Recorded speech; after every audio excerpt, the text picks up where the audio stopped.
physically, and when you hit the ground, it is so incredibly painful. Dumoulin struggling to finish. He'll be within the time limit, and if his injuries aren't too extensive, he'll be able to start the stage the day after tomorrow. He does have 1 day to rest, recover, but it's very, very difficult to get up after a crash like that and finish day in and day out. And the GC men want to avoid that at all costs. Dumoulin getting to the finish line. He'll still be in the race in a couple of days' time when we resume after the rest day, transfer day for the riders tomorrow. You saw also Jan Ullrich up in the front there in the pink from T-Mobile, surrounded by his teammates, doing exactly the same thing as the postal riders are doing for Lance. Where Lance goes, Jan is not very long to follow. That's where they want to stay, up in the front there. With the sprinters teams that are doing the lead out, 3 miles to go. Christophe Moreau on the front. On his wheel, looks like Laurent Dufault of the Quick Step team doing his turn at the front. They're just making a very steady tempo. They want to keep it fast enough so that nobody can break away. They want to keep the tempo high so that their sprinter stays out of trouble in the front, and no one would want to break away at this speed. They're going as hard as they can go now with just 4.2 kilometers, just under 3 miles, and they're going so quickly that it's impossible to break away by yourself because the peloton has so much momentum because of the mass of riders, 175 guys in that group just going flat out. Servais Escanavin, he's going hard to the front now, and Quick Step, Lotto, and Crédit Agricole doing all of the tempo so far. And fine line time for Lance. Stay close enough to the front, but don't necessarily get so close that you get involved in the panic that erupts when they go for the sprint. Once the sprint starts to open up, and the riders like Robbie McEwen, Stuart O'Grady, Tom Bonin, Magnus Backstedt, John Patrick Nazon, Danilo Hondo, Tor Hushover, Eric Zabel, Baden Cook start bolting for the line, their minds are blank. They're just sprinting as hard as they can. You don't want to tangle with them at all. That's the last thing you want to do.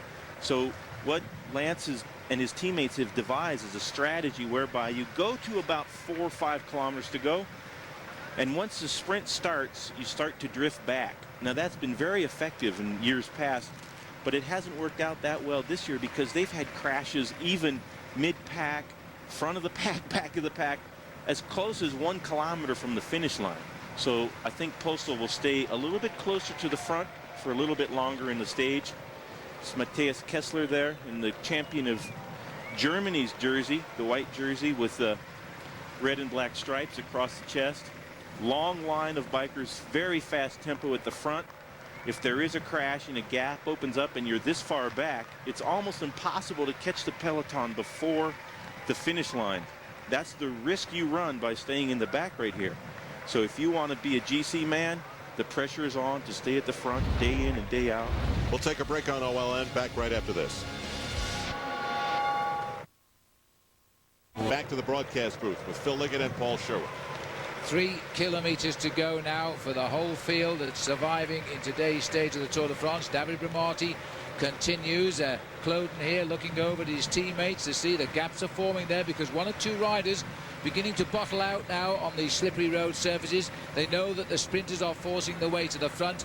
That is always by design. This is by nature a very tough type of rider to finish. The sprinters will be pushing and shoving. If they get caught, of course, they get fined or disqualified, but they've got to get caught first. It's a tough man's sport at the end of a stage when the whole field rush for the line. As they head now for 2 kilometers to go, all of a sudden it's thinning out a little bit at the front. Michael Rogers on the front. This man's got a very big turn of speed. He's thinking about just one thing. He wants to make sure that they keep the line a long, stretched out line. They're inside 2 kilometers right now. What he is doing this for is his own teammate, the young kid from Belgium, Tom Boonen, 23 years of age, winning a stage in the Tour de France at his first attempt. They've got another teammate up there as well in 3rd position. You can see the rider there from... Oh no, it's Il Baliris. That's Stefano Zanini will take up this one because he's in about 3rd position. Il Baleares, the Balearic Islands team, have been very aggressive over the last couple of days, but look at Zanini coming round there. There's another crash at the back end of the main field, but we'll stay at the front end of the pack. We might well switch if our camera gets hold of it, but Vicente Garcia da Costa is pushing on now for the Illes Baleares team. He's been marshalled. He tried it yesterday, remember, and the light blue jerseys are trying to bring up now Danilo Hondo. There's Bettini, and there is the crash, and it's a Cofidis rider, I think, who has gone down. It looked to me as though it was Yannick Tombak. He's a sprinter. Well, he's out of this sprint, but he can, of course, get into the finish. That's really sad, but it seems to me whenever there's a crash, there's a Cofidis boy in trouble. Back to the front, and watch out for the boy in the white jersey with the red spots now. Stefano Zanini on the front, looking a little bit further back. You can see Paolo Bettini, Gerolsteiner swinging off. Robbie McEwen is not far away. Bettini are about to take up the pace making at the front, but there is the green jersey of Stuart O'Grady. In the middle, the pink jersey's on the shoulders of Eric Zabel. We're getting to the difficult part now. They're looking to see when they're going to notice the 1 kilometre to go. There's still a couple more sprints to go and a couple more corners. Bettini's got the acceleration. This is the one he wanted. This is a strong finish for Bettini. Koos Moorenhout, I think it is, who's latched up. No, it's Robbie McEwen himself who's latched onto the back wheel there. Good acceleration there. Stuart O'Grady's been caught out. He's waiting for somebody else to make the acceleration. They're inside of 1,000 metres to go, but that was the move that everybody was waiting for. Paolo Bettini was waiting to pounce. He's leapt off the front, and this might be just the right moment. McEwen right on his wheel. Well, that's incredible. McEwen has got onto his wheel. He doesn't know what to do here. He wants to win. He's even talking to Bettini as he goes past now. They're inside the last 600 metres to go, and they couldn't open the sprint because of the nature of the finish. McEwen has waited for the field to catch up and retake his place in a crucial stage of the race. Well, McEwen read the move, but Bettini went just that little bit too early now as we got an attack now by Kim Kirken. Kim Kirken, he's got the gap for Fassa Bortolo. This would be remarkable. 2 wins in 2 days if he can just hold off the front of the main field. Yesterday was Filippo Pozzato. This is the Luxembourg national champion with a slight gap over the front end of the main field. Crédit Agricole have got their man Thor Hushovd right up there in second position on his wheel. You can just see there tucked in is Eric Zabel, then it's Stuart O'Grady, then coming up there is Tom Boonen. The sprinters may well have just been caught out. This is the corner at 250 metres to go. They line up for the finish. Kim Kirken looking for win at number 3 of the season, may well have done it right. Thor Hushovd, the reason the boys in green and white have worked so hard, is coming to the front and he's going to get the stage win. It's all worked out for Crédit Agricole. That's what they wanted. Thor Hushovd gets the points. He'll be right up in that green jersey competition. He raced into the yellow and became Norway's first race leader early last week. He started off this second week of the Tour de France in similar style. Kim Kirken desperately unlucky, but a brilliant timed effort by Thor Hushovd. And just look at the face there of Eric Zabel, beaten again, as too is Robbie McEwen, who will probably be the next wearer of the green jersey. Strong boy, Thor Hushovd. We'd have to count back and see just exactly what the move is by Thor Hushovd, because he has moved himself well up in the green jersey race. A fabulous win by this man, second win of the Tour de France so far, and of course let's not forget he had the bonus of wearing the yellow jersey as well. I thought they'd been caught out here by this last-minute attack by the champion of Luxembourg, Kim Kirken, from the Fassa Bortolo squad. Look at the gap when he went clear. It was absolutely fantastic.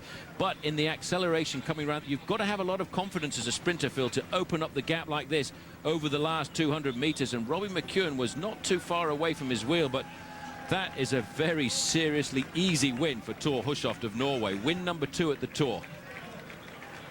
Let's have a look at the specific life stage result. Thor Hushovd getting the victory over Kim Kirken, the champion of Luxembourg. Eric Zabel, the former champion of Germany, 3rd. McEwen, the former champion of Australia, 4th. Andreas Kloden, the current champion of Germany, in 5th place. That's the Pacific Life top 5 at the moment. Very fast time today. Tom Boonen wasn't far away in 6th either. O'Grady gets 8th. That won't be good enough to keep him in the green jersey, I'm afraid. Danilo Hondo completes the top 10 in the overall. Looking down on a rather wet Quimper now. The rain's coming down rather heavier than ever. And so now, as we watch, let's have a look at our Subaru moment, driven by what's inside. And today, our Subaru moment is the final sprint here taken out. I thought Kim Kirken had done enough when he shot up the road here, but there was a tremendous chase back as they came up to the line. Crédit Agricole worked well for this man today. They closed down the race and he delivered the goods. Good luck to Thor Hushovd. That's our Subaru moment, driven by what's inside. All right, Phil, 4th straight day for the Frenchman, Thomas Voeckler. He's done a great job to keep this jersey, stay out of trouble, and he's still in yellow after 4 days. So we take a look at what we call the general classification. Voeckler has the yellow jersey, but these are sprinters all that days ago passed Lance Armstrong trying to get rid of the pressure of the yellow, and he did so. Now he is in 6th place, 9:35 behind, but that comes away in the mountains. That goes away in the mountains so darn fast. Against his major rivals for the overall yellow jersey, when things are all said and done in Paris, there you see the leads that he enjoys over Hamilton, Ehrlich, Leipheimer, Basso, Heras, and Mile. Here's Lance Armstrong with Greg Hummer. With the week the way it's been, with all the spills and crashes, it's shaped up to be one of the worst in recent Tour history. How happy are you with where you are and the team's performance so far? I can't complain. I mean, we're in a good position. We have good time on, not great time, but enough time on the main rivals, and could have been worse. Could have had some crashes, lost time. Could have had some splits in the final kilometers here, but we didn't have that. So I feel good. I feel healthy, and now we start the next part. You talked about the nervous energy of the peloton, especially in the past couple sprints with that long uphill climb today. Did that take some of it out of it? That makes it more nervous, because then you have the risk of people sitting up, starting in the front, or the lead out guys sitting up and opening gaps, and so everybody was nervous to try and stay in front and not be caught behind a gap. We all thought the spring classics were behind us, but with this weather, are you guys just ready for the rain to stop? Everybody's sick and tired of the rain, but I'm a little scared because we're going to Limoges, and yesterday I saw on TV the coldest place in France was Limoges. So. All right, well, it continues. Good luck. Anything over last year when it was 35 degrees and, exactly. And you couldn't sleep at night. It was so hot. So. All right, enjoy your rest day. Thanks.